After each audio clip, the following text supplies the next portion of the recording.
sớm.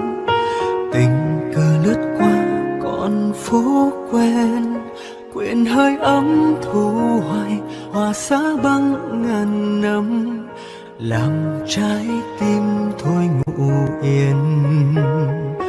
Nụ cười đã lâu anh mới thấy, từ ngày đắng cay tim ngủ say, chưa đánh thức bao ngày vừa sáng em ở đây, đêm ngày cho anh thao thức.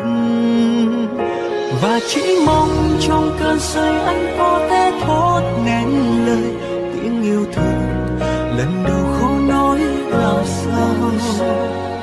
Nghẹn ngào lời chào bỡ ngỡ từ lần gặp gỡ, sợ lắm thay khi bên em anh đâu dám trao vội vàng.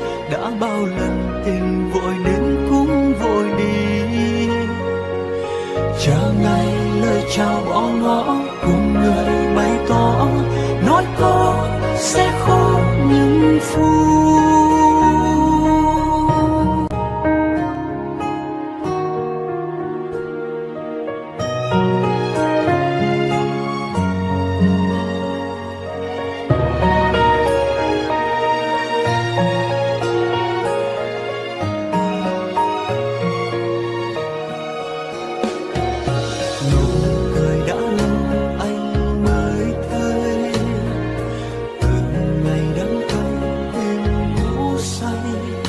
Chưa đánh thức bao ngày vừa sáng em ở đây, đêm ngày cho anh thao thức.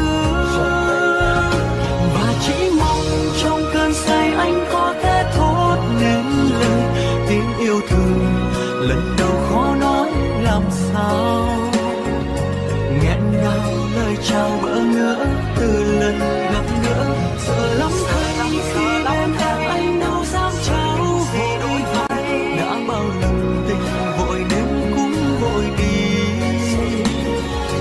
chờ ngày lời chào bỏ ngỏ cùng người bày tỏ, nói có sẽ khó nhưng phút.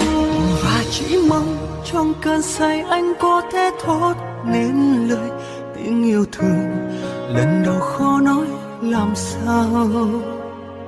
Nghẹn ngào lời chào bỡ ngỡ từ lần gặp gỡ,